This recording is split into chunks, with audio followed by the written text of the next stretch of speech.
Traffic rules పాటించకపోతే తాట తీసేసే ఫైన్ వేసేసే పోలీసులను చూసుంటారు. But for a change Vijayawada traffic police CI Kishore Babu మాత్రం అందరినీ చాలా జాగ్రత్తగా పంపిస్తారు. వాళ్ళు ఎవరైనా కానీ మందుబాబులే అయి ఉండొచ్చు, ట్రిబుల్ రైడింగ్ అయి ఉండొచ్చు, వాళ్ళకి రూల్స్ని దగ్గరుండి వాళ్ళకి చెబుతూ ఈ రూల్స్ గురించి పాటించకపోతే ఎలాంటి నష్టాలు జరుగుతాయని కూడా వాళ్ళతో మాట్లాడుతూ అన్యోన్యంగా మాట్లాడతారు. ఆయన చాలా ఆప్యాయతతో కూడా మాట్లాడుతుంటారు. మన ఫ్యామిలీ అని కూడా వాళ్ళతో చెప్తూ ఉంటారు. ప్రస్తుతం మనతో కిషోర్ బాబు గారు సిఐ గారు అయితే ఉన్నారు.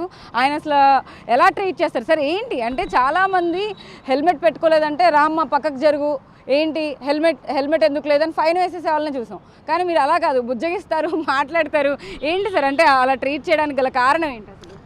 అందరికీ నమస్కారం అండి. ముందుగా మన ఎన్టీఆర్ డిస్టిక్లో విజయవాడ సిటీ పోలీసింగ్లో మన commissioner of police Shri S V Rajasekhar Babu IPS గారు వారి సూచనల మేరకు సార్ కూడా బాగా టెక్స్ అయ్యి, అలాగే traffic additional DCP Shri A V L Prasanna Kumar గారు నిత్యం వాళ్ళ సారథ్యంలో మేము ట్రాఫిక్ వింగ్ అంతా కూడా చాలా యూనిటీగా అండ్ కోఆర్డినేషన్తో మనం వెల్ ఆర్గనైజ్డ్గా ట్రాఫిక్ని చేయడం జరుగుతూ ఉంది. అయితే మీరు చెప్పినట్టుగా మనకి హెల్మెట్ అనేది అంటే చాలా టాప్ మోస్ట్ ప్రియారిటీగా మా ఆఫీసర్స్ అందరూ కూడా తీసుకోవడం జరిగింది. అలాగే హానరబుల్ హైకోర్టు వారు కూడా దాని మీద ఎవ్రీ ఫోర్ట్ నైట్కి కూడా దాని మీద రివ్యూ చేస్తూ ఉన్నారు, దాని మీద ఆర్డర్స్ పాస్ చేస్తూ ఉన్నారు. అందరికీ కూడా మీరు అన్నారు కదా, వారికి మీరు బొజ్జగించి చెప్పడం అనేది అంటే ఓన్లీ పోలీస్ అంటే ఓన్లీ జస్ట్ ఇంపోజింగ్ చలానాస్ లేకపోతే ఓన్లీ ఫైన్స్ కలెక్ట్ చేయడం అనేదే కాకుండా ఫర్ ఏ చేంజ్ కాదండి, ఆల్వేస్ మా అంతా కూడా అందరం ఫాలో అవుతుంటాం. నేను కొద్దిగా ఒక స్టెప్ ఫార్వర్డ్ అయ్యి వాళ్ళకి ఎడ్యుకేషన్ అనేది ముందు ప్రతి ఒక్కరికి కూడా తెలియాలి. ఎడ్యుకేషన్ అంటే అవగాహన లేకపోతే మనం ఏది నిజంగా కూడా చేయలేము. బట్ ప్రతి ఒక్కరు కూడా ignorance of law not excusable అండి. చట్టం నాకు తెలియదంటే కాదు, ప్రతి ఒక్కరు కూడా చట్టం తెలుసుకోవాల్సిన బాధ్యత మనకే ఉంది. అంటే ప్రాథమిక హక్కులతో పాటు బాధ్యతలు అంటారు కదా, అలా చట్టాన్ని మనమే తెలుసుకోవాలి. బట్ ఏదైనప్పుడు కూడా అందరికీ తెలియాలి కాబట్టి మనం పబ్లిక్ని ఆపినప్పుడు వాళ్ళతో కొంత ప్రశాంతతగా పేషెన్స్తో మాట్లాడినట్టయితే వాళ్ళకి అవగాహన కలగడంతో పాటు బాధ్యతగా ఉంటారని చెప్పి నాకు అర్థమైంది. అంటే చాలామందితో మాట్లాడినప్పుడు లేకపోతే మేము మాట్లాడింది కానీ మేము క్రియేట్ చేసిన అవేర్నెస్ కానీ బయటికి వెళ్ళినప్పుడు వాళ్ళు చూసి చాలామంది మేము ట్రాఫిక్ పాయింట్లో ఉంటే వచ్చి, సార్ మీరు చెప్పింది మేము చూసాము, అప్పటి నుంచి మేము హెల్మెట్ కొనుక్కున్నాము, హెల్మెట్ పెట్టుకుంటున్నాము, మా వాళ్ళందరితో కూడా పెట్టిస్తున్నాము, ఇవన్నీ పాటిస్తున్నామని వాళ్ళు చెప్తూ ఉంటే మాకు హ్యాపీనెస్ వస్తూ ఉంది. సో హెల్మెట్ అనేది బరువు కాదండి, ఫస్ట్ ఆఫ్ ఆల్ అది బాధ్యత. ఎందుకంటే మన స్టేట్లోనే మనం స్టాటిస్టిక్స్ చూసినట్టయితే కనుక ప్రతి సంవత్సరం కూడా 1500 నుంచి 2000 మంది they are dying only because of not wearing helmet పెట్టని కారణంగా 1500 నుంచి 2000 మంది చనిపోతున్నారు అంటే అన్ని కుటుంబాలు రోడ్డును పడిపోతున్నాయని ఆధారం. అంటే ఒక ఫ్యామిలీలో ఒక బ్రెడ్ విన్నర్ బయటికి ఎవరు వస్తారండి? ఒక యజమాని వస్తాడు, లేకపోతే ఒక స్టూడెంటో ఎవరో వస్తారు, ఫ్యామిలీ వస్తుంది. వాళ్ళు సడన్గా ఏదైనా జరిగితే కనుక ఏమైపోవాలి? డ్రంక్ అండ్ డ్రైవ్లో ఒక 3-4 పట్టుకున్నప్పుడు కూడా వాళ్ళ మీద సెటైరికల్గా మాట్లాడడం కానీ, లేకపోతే వాళ్ళ బాధ్యతను గుర్తు చేసే విధంగా ఒక అతను మీకు పక్క నుంచి వచ్చి 500 కాగితం కూడా ఇవ్వడం కూడా చూస్తాం మనం ఆ వీడియోలో. దానికి కూడా మీరు సెటైరికల్గా మాట్లాడడం ఏంటి, ఎందుకు ఇస్తున్నాం అని చెప్పి. జనరల్ టెండెన్సీ ఏంటంటేనండి, ఆపితే మనం చట్టంలో ఏంటంటే ఏదో మనం ఒక ఫైన్ కట్టడం కన్నా ఎంతో కొంత ఇచ్చి వెళ్ళిపోతే సరిపోద్దా అన్న ఫీలింగ్లో కూడా కొంత ఉంటుంది. ఏదైతే ఆ మిత్ ఏదైతే ఉందో ఆ మిస్కన్సెప్షన్ని మనం తొలగించాలనే ఉద్దేశంతో కూడా మనం వాళ్ళకి ఎడ్యుకేట్ చేయాలనే ఉద్దేశంతో వాళ్ళతో అంతసేపు మాట్లాడడం. అంటే మనం ఇలాంటి 4 మెంబర్స్ ఒక బైక్ ఇద్దరు ఎక్కాల్సిన బైక్ని 4 మెంబర్స్ ఎక్కేసి ఒళ్ళు తెలియని స్థితిలో తాగి రాంగ్ రూట్లో వస్తూ ఉంటే ఏమైపోవాలంటే సొసైటీ ఏమైపోవాలి, కామన్ పీపుల్ ఏమైపోవాలి, రోడ్డు రూల్స్ పాటిస్తూ రోడ్ సేఫ్టీని పాటిస్తూ వెళ్ళే అమాయకులు ఏమైపోవాలి? సో వీళ్ళని మనం ఒక్క ఫైన్ వేసేసి నువ్వు కోర్టుకు పో అని చెప్పి మనం పంపించేస్తే అది కాదు, మార్పు రాదు. వాడికి ఏం చేశాడో తప్పు వాడికి తెలియాలి. మళ్ళీ భవిష్యత్తులో వాడు తప్పు తెలియకుండా వాడికి అలాంటి తప్పు రిపీట్ చేయకుండా ఉండాలంటే వాడితో కొంత మనం స్పెండ్ చేసినట్టయితే కనుక అది బాగుంటుందనే ఉద్దేశంతో వాళ్ళతో స్పెండ్ చేసి మాట్లాడి వాళ్ళకి అర్థమయ్యే రీతిలో వాళ్ళ వరకు తగ్గి కూడా ఒక్కోసారి ఎక్స్ప్లెయిన్ చేస్తున్నాం. అంటే సైలెన్సర్ పీకేసినప్పుడు కూడా మీరు కూర్చోబెట్టి మరి అతనికి సైలెన్సర్ సౌండ్ వినిపించే ప్రయత్నం చేశారు. అంత క్రియేటివ్ థాట్స్ అప్పటికప్పుడు ఎలా వస్తాయండి? అలా ఏం లేదంటే జనరల్గా మనకే అది కామన్ సెన్స్ కదా. మనం సొసైటీలో మనం ఒక పాయింట్లో ఉంటాం. ఫర్ ఎగ్జాంపుల్ మీరు ఒక జంక్షన్లో బైక్ మీద వెళ్తూ లేదా కార్లో వెళ్తూ మీరు ఒక జంక్షన్లో ఆగి ఒక సిగ్నల్ దగ్గర వెయిట్ చేయాల్సి వస్తే అక్కడ వచ్చే స్మోక్ రిలీజ్ అయ్యే స్మోక్ ఎమిషన్ కానీ అది ఒక్కసారి మీరు ఫీల్ అయ్యి చాలా ముక్కు మూసుకుని ఏంటి ఎంత స్మోక్ ఉందా అని మనం ఫీల్ అవుతూ ఉంటాం. అలాంటిది మన traffic constable at a stretch 4 hours 6 hours ఒక జంక్షన్లో నిలబడి thousands of the vehicles smoke release చేస్తుంటే పీలుస్తూ ఉంటారు. Thousands of the vehicles sound pollution చేస్తూ ఉంటే హైయెస్ట్ విక్టిమ్ ఎవరైతే ఉన్నారంటే పబ్లిక్ కన్నా ముందు మన ట్రాఫిక్ పోలీస్ ఉంటారు. హైయెస్ట్ విక్టిమ్ సౌండ్ పొల్యూషన్లో కానీ లేకపోతే ఈ అట్మాస్ఫియర్ ఈ పొల్యూషన్లో కానీ విక్టిమ్ ఎవరంటే ట్రాఫిక్ పోలీసే. సో అలాంటిది పబ్లిక్ వాళ్ళు కూడా చాలామంది మాకు కొన్ని కంప్లైంట్స్ వస్తూ ఉంటాయి. కొంతమంది చెప్తూ ఉంటారు హార్ట్ పేషెంట్స్ లేకపోతే గుండెదడ ఉన్నవాళ్ళు పేస్ మేకర్స్ ఉన్నవాళ్ళు వాళ్ళు సౌండ్స్ విన్నప్పుడు సార్ తట్టుకోలేకపోతున్నాం అని చెప్పేసి కొంతమంది చెప్తూ ఉంటారు. లేకపోతే మేము ట్రాఫిక్లో ఉన్నప్పుడు వీఆర్ ది విజిబుల్ గవర్నమెంట్ కదా మాకు వచ్చి చెప్తూ ఉంటారు. పెద్దవాళ్ళు వచ్చి వాకర్స్ వచ్చి చెప్తూ ఉంటారు సార్ సౌండ్ పొల్యూషన్ వినలేకపోతున్నాం. సో అలాంటి కన్సర్న్ ఉన్నప్పుడు మనం వాటి మీద వాటిని అడ్రస్ చేయాల్సిన బాధ్యత ట్రాఫిక్ పోలీస్గా మనకు ఉంది. కాబట్టి మా సిపి గారు కానీ ఏడీసీపీ గారు కానీ ఎప్పుడు అలాంటి వైలేషన్స్ ఏమైనా ఉంటే చాలా స్ట్రిక్ట్గా వెళ్ళమని చెప్తూ ఉంటారు. సో ఆ సౌండ్ పొల్యూషన్ వచ్చే బైక్స్ని మేము ఐడెంటిఫై చేసి త్రూ కమ్యూనికేషన్ సెట్ ద్వారా అక్కడ దొరకపోయినా సరే నెక్స్ట్ జంక్షన్లో తర్వాత నెక్స్ట్ జంక్షన్లో సరే ఆపి బండి తీసుకొచ్చి మరీ విప్పించి ఆ సైలెన్స్ను పక్కన పెట్టిస్తాము. ఆ సౌండ్ వాళ్ళకే వినిపిస్తాము. వాళ్ళకి ఇప్పుడు ఏదైనా ఒక వైలేట్ చేస్తున్నప్పుడు ముందు ఏ వైలేషన్ అనేది వాళ్ళకే తెలియాలి. సో ఒక చెప్తూ ఉంటాను నేను, మీరు ఆ సౌండ్ అంత పెద్ద సౌండ్ పెట్టుకుని వెళ్తున్నారు కదా మీ పేరెంట్స్కో మీ గ్రాండ్ పేరెంట్స్కో వినిపించండి. వాళ్ళు ఓకే అంటే అప్పుడు మీరు సొసైటీలో తిరగండి అని చెప్తున్నాం. ఆబ్వియస్లీ వాళ్ళు ఎలా యాక్సెప్ట్ చేస్తారండి? అది మన సరదా కోసమో ఆనందం కోసమో ఎవరి ఆరోగ్యాన్ని మీరు పాడు చేస్తారు? అంటే ఇప్పుడు ప్రెజెంట్ విజయవాడ 2-wheeler వాహనదారుల పరిస్థితి ఏంటి అంటే ఆ గతంలో హెల్మెట్లు ఎక్కువ పెట్టుకునే వాళ్ళు కాదు, ఇప్పుడు ఎంత సంఖ్యలో పెట్టుకోవడం జరుగుతుంది? ఎలా ఉంది విజయవాడ పరిస్థితి ప్రెజెంట్? ఎండనక వాననక మీరే నుంచి చూస్తూ ఉంటున్నారు, జనాల్ని ఆపుతున్నారు. మార్పు ఏమైనా వచ్చిందా విజయవాడ ప్రజల్లో? డెఫినెట్లీ అండి. విజయవాడ కాదు, విజయవాడకు వచ్చే సరౌండింగ్ పీపుల్ కూడా దే ఆర్ వెరీ అసలు నిజంగా కూడా చాలా మార్పు వచ్చింది. మీరే చూడొచ్చు ఇంతకుముందు ఎలా ఉంది పరిస్థితి, ఇప్పుడు ఎలా ఉంది పరిస్థితి. ఇదివరకు ట్రాఫిక్లో హెల్మెట్ ఉన్న వాళ్ళని చూడడానికి మనం వెతకాల్సి వచ్చేది. ఈరోజు ట్రాఫిక్లో హెల్మెట్ లేకుండా ఉన్న వాళ్ళ కోసం వెతకాల్సి వస్తుంది. So that is the improvement, ఇక్కడ డ్రాస్టిక్ ఇంప్రూవ్మెంట్. సో నిజంగా కూడా విజయవాడ సిటీ పీపుల్ కానీ లేకపోతే సైడ్ నుంచి సరౌండింగ్స్ వచ్చే వాళ్ళకు కూడా నిజంగా big salute from traffic wing. That ఇంకోటి ఏంటంటేనండి, ట్రాఫిక్లో మనం ఈ హెల్మెట్ గురించి చెప్పేటప్పుడు సార్ మార్కెట్కి వెళ్తున్నాము లేకపోతే జాబ్కి వెళ్తున్నాను నేను సిటీలోనే తిరుగుతాను, లేకపోతే అది ఎవరో వీడియో చూశారండి ఆ వీడియోలో అసలు హైకోర్టు వారు హెల్మెట్ పెట్టుకోకలే సిటీలో 2 kilometers పెట్టుకోకలే అవన్నీ కూడా మిస్గైడ్ చేసే వీడియోస్ కొంతమంది ప్రమోట్ చేస్తూ పెట్టారు తప్ప దానికి దేనికి కూడా ఆథెంటిసిటీ లేదు. Moreover helmet 100% rider and pillion rider అంటే వెనక కూర్చున్న వ్యక్తి కూడా ఖచ్చితంగా పెట్టుకోవాలి, ఎన్ష్యూర్ చేయమని చెప్పేసి మాకు హైకోర్టు వారు ఎప్పటికప్పుడు దిశానిర్దేశం చేస్తున్నారు. అంతే తప్ప ఆ ఫేక్ వీడియోలు చూసి మాత్రం ఎవరు కూడా మోసపోవద్దని ఈ రకంగా చెప్తున్నాం. అలాగే సిల్లీ రీజన్స్ ఇక్కడ వరకే వెళ్తున్నాను అక్కడ వరకు వెళ్తున్నాను అని చెప్పేసి ఏదైతే పెట్టుకుంటారో మనం ఒకసారి ఇంటి నుంచి బయటికి వెళ్ళిన తర్వాత మనం సేఫ్గా వెళ్తామేమో, మనకు ఆపోజిట్గా వచ్చే వ్యక్తి సేఫ్గా వాడు కరెక్ట్గా రాకపోవచ్చు. సో అలా అయినా సరే మనం బాధితులుగా అవుతాం. మనం ఎందుకు అవ్వాలండి? మనకి ఆల్రెడీ దేవుడు బాడీలో ఎంటైర్ పార్ట్స్లో స్కల్ అనేది చాలా హార్డ్ మెటీరియల్తో తయారు చేసి ఇచ్చాడు మనకి. ఎందుకు? Head important. హెడ్లో మనకి బ్రెయిన్ ఉంటుంది. మిగతా ఏ పార్ట్స్కి ఏది జరిగినా రీజనరేట్ అవ్వచ్చేమో. బ్రెయిన్లో ఏదైనా జరిగితే చాలా కాంప్లికేషన్స్ ఉంటాయి. ఇట్ ఆల్మోస్ట్ చాలా కేసెస్లో డెత్ కూడా ఉంటుంది. సో అది ఇప్పుడు కల్లా చేయకూడదు. ఇంకోటి ముఖ్యంగా రాంగ్ డ్రైవింగ్ అండి, ఆపోజిట్ ట్రాఫిక్కి ఎగెనెస్ట్గా డ్రైవింగ్ చేయడం అనేది చాలా ప్యాషన్ అయిపోయింది.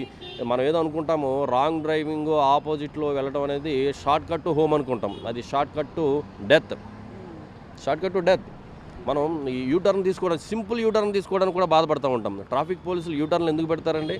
అక్కడికి వెళ్ళడం వల్ల ట్రాఫిక్ కంజెషన్ తగ్గించి మిగతా వాహనాలకి ఎమర్జెన్సీ వెహికల్స్ ఇబ్బంది లేకుండా పెడతా ఉంటారు యూటర్న్స్.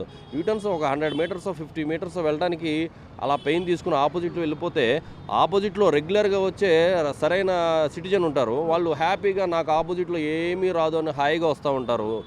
పాపం వాళ్ళకి ఎదురుగా వచ్చే సడన్గా ఏదైనా అబ్స్టికల్ వస్తే ఏమైపోవాలంటే నువ్వు పోతే పోయో నీకు ఎదురుగా వస్తారు. చాలా దుర్మార్గం. అలా చేసే వాళ్ళందరూ దుర్మార్గులతో సమానం. అలాంటి దుర్మార్గ చర్యలు ఎవరు కూడా చేయొద్దు. ఏది రాంగ్ రూట్లో డ్రైవింగ్ అనేది, ఎగ్నెస్ట్ ది ట్రాఫిక్ అనేది దయచేసి ఎవరు కూడా చేయొద్దు. ఇంకోటి ఫైనల్గా మైనర్ డ్రైవింగ్ చాలా విచ్చలవిడిగా ఉంది. చాలామంది పాపం ఇంట్లో స్థితులు బాగోపోయినా ఎకనామికల్లీ ఏమీ లేకపోయినప్పటికీ కూడా పెద్ద పెద్ద బైక్స్ పెట్టుకుని, పవర్ బైక్స్ పెట్టుకుని, సైలెన్సర్లు మార్చుకుని, నెంబర్ ప్లేట్ లేకుండా, డ్రైవింగ్ లైసెన్స్ లేకుండా స్నేక్ డ్రైవింగ్లు చేస్తూ, ర్యాష్ డ్రైవింగ్ చేస్తూ రోడ్ల మీద బీభత్సం చేస్తూ ఉన్నారు. అవి చాలా కంట్రోల్ చేసుకుంటూ వచ్చాము. మా అధికారులు కానీ మేము కానీ ఎప్పటికప్పుడు వాటి మీద వాచ్ పెట్టుకుని ప్రతిదీ కూడా అన్నీ కూడా ఇలాంటి వైలేషన్స్ అన్నీ కూడా తగ్గించుకుంటూ వస్తున్నాం. ఎవరైతే రెస్పెక్టబుల్ సిటిజన్స్ ఉంటారో వాళ్ళంతా కూడా హ్యాపీగా రైడ్ చేయాలండి, దర్జాగా రైడ్ చేయాలి, రోడ్ల మీద దర్జాగా రైడ్ చేయాలి. వాళ్ళు దర్జాగా రైడ్ చేయడానికి కావాల్సిన అవకాశం ఉన్నంత ప్రతిదీ మేము ఏర్పాటు చేయాలి. సో దానికి అడ్డం తగిలే ప్రతి ఒక్కరి మీద కూడా చర్యలు తీసుకుంటాం. చర్యలతో పాటు మా ఆఫీసర్ సిపి గారు కానీ ఏడీసీపీ గారు కానీ వాళ్ళ సూచనల మేరకు అవగాహన ఎడ్యుకేషన్ మీద ఎక్కువ ఫోకస్ చేసి అవేర్నెస్ని స్కూల్ పిల్లలతో సహా రెగ్యులర్ కమ్యూటర్లతో సహా అందరికీ కూడా ఎడ్యుకేషన్ అనేది పెద్ద ఎత్తున చేస్తా ఉన్నాం. అంటే మీ వీడియోలు చూస్తే చాలా వరకు కూడా వైరల్ అయినవి ఉన్నాయి. మొన్న డీమార్ట్ ఇది చూస్తే ఒక స్కూటీ మీద ఒక ఫ్యామిలీ ఒక 5-6 మంది కూడా అందులోనే వస్తున్నారు, పిల్లలతో సహా అందరినీ వాహనంలో మీది ఏదైతే పోలీస్ వాహనం ఉంటుందో అందులో ఇచ్చి పంపించే ప్రయత్నం కూడా చేశారు మీరు. అంటే ఆ వీడియో వైరల్ అవ్వడం కానీ అవన్నీ చూస్తే మీకు ఏమనిపిస్తుంది? ప్రయత్నం కాదండి, ఆల్రెడీ నా వెహికల్లోనే పంపించాను. ఇప్పుడు డీమార్ట్కి వెళ్తున్నారండి, మీరు డీమార్ట్కి వెళ్ళాలి, మీరు మీ హస్బెండ్ వెళ్తే ఓకే. పిల్లలు ఎందుకంటే అక్కడ పిల్లలు కావాల్సి మనం తేవచ్చు. లేదు ఒక పిల్లోడిని తీసుకెళ్ళండి, నో ప్రాబ్లం. నువ్వు 5 పిల్లల్ని తీసుకుని నువ్వు భార్య భర్తలు ఇద్దరు ఒక బైక్ మీద ఒక స్కూటీ మీద వెళ్ళిపోతే మరి సరుకులు ఎలా తెస్తారండి? సరుకులు ఎలా తెస్తారండి? ఆ పిల్లల్ని కూడా ఆ పిల్లల భద్రతని మీరు రోడ్డుని పెట్టినట్టే, అట్ ది సేమ్ టైం మీ వల్ల హ్యాండిల్ తిరగకపోవడం వల్ల ఇంకోటి వల్ల ఎదురుగా వచ్చే పాపం రెస్పెక్టబుల్ సిటిజన్ రోడ్డు రూల్స్ని ఫాలో అయ్యే వాళ్ళు కూడా ఇబ్బంది పడుతూ ఉంటారు. ఏం అవసరం అండి డీమార్ట్కి అంతమంది వెళ్ళాల్సిన అవసరం ఏముందండి? మనం ప్రత్యేకంగా ఏమీ కాదండి, మనమే ముప్పు మనమే తెచ్చుకుంటూ ఉంటాం. ఏదైనా ఒక పని మీద ఆ పని మీద ఎంతమంది అవసరము, బండి మీద ఎంతమంది వెళ్ళాలి? లేదు సర్టెన్లీ అందరూ వెళ్ళాలి. ఆటో వేరే ఆల్టర్నేట్ లేదు. మన మధ్యతరగతి లేదా బిలో మిడిల్ క్లాసు ఆటో అంటే గుర్తొచ్చింది సార్. అంటే ఒక ఆటో అతన్ని కూడా మీరు సన్మానించి అక్కడ యూనిఫామ్ వేసుకున్నది కూడా చాలా వైరల్ అయింది. అంటే ఆటో వాళ్ళకు కూడా సర్టెన్ రూల్స్ కాకి వేసుకోవాలని ఏమైనా ఉన్నాయా? అంటే ఏంటి అసలు అతను? డెఫినెట్గా ప్రతి డ్రైవరు కూడా ఏదైనా ట్రాన్స్పోర్ట్ వెహికల్ డ్రైవ్ చేసే ప్రతి వెహికల్ డ్రైవరు కూడా యూనిఫామ్ అనేది మ్యాండేటరీ అండి. యూనిఫామ్ వేసుకోకపోతే కనుక మోటార్ వెహికల్ యాక్ట్ ప్రకారము అతనికి చలానా ఇంపోజ్ చేయడం జరుగుతుంది.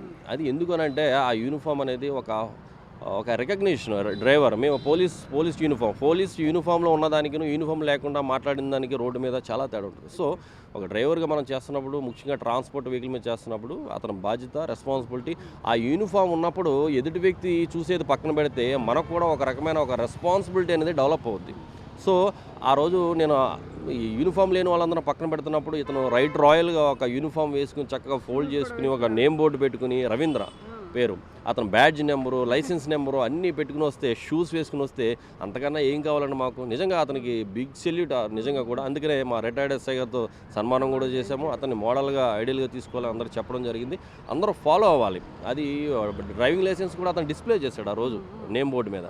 ఇంకా అలాంటి వాళ్ళని కూడా మనం సన్మానించకపోతే ఇంకా విలువ ఉంటుంది. మేము ఎంతసేపు ఫైల్ వేయడమే కాదు, తప్పు మంచిని కూడా మన ప్రపంచానికి చూపించాలి. సార్ విజయవాడ వాసులందరికీ ఏంటి వాళ్ళకందరికీ ఏం చెప్తారు? ఇప్పుడు హెల్మెట్ ధరించిన వాళ్ళకి కానీ, లేకపోతే ఇప్పుడు ఆటో డ్రైవర్లు ఎవరైతే విచ్చలవిడిగా ఎలా పడితే అలా డ్రైవ్ చేస్తూ ఉంటారు వాళ్ళకి కానీ, లేకపోతే వాహనదారులకు కానీ ఏం చెప్తారు? ముందుగా విజయవాడ ప్రజలకు కానీ, విజయవాడ చుట్టుపక్కల నుంచి విజయవాడకు వచ్చే ప్రజలకు కానీ అందరూ కూడా ట్రాఫిక్ రూల్స్ పాటించండి. ట్రాఫిక్ రూల్స్ పాటించడం అంటే అదేదో పెద్ద బ్రహ్మ విద్య కూడా కాదండి. ముఖ్యంగా మీ పర్సనల్ సేఫ్టీకి 2 వీలర్ మీద వస్తే కనుక ఇద్దరు కూర్చుంటే ఇద్దరు కూడా హెల్మెట్స్ పెట్టండి. అది పెద్ద విశేషం ఏం కాదు. హెల్మెట్ నేను కూడా ఏదన్నా బయట పని మీద వెళ్ళినప్పుడు బైక్ మీద వెళ్తే హెల్మెట్ చేతితో పట్టుకుని వస్తాము, తప్పేం కాదు.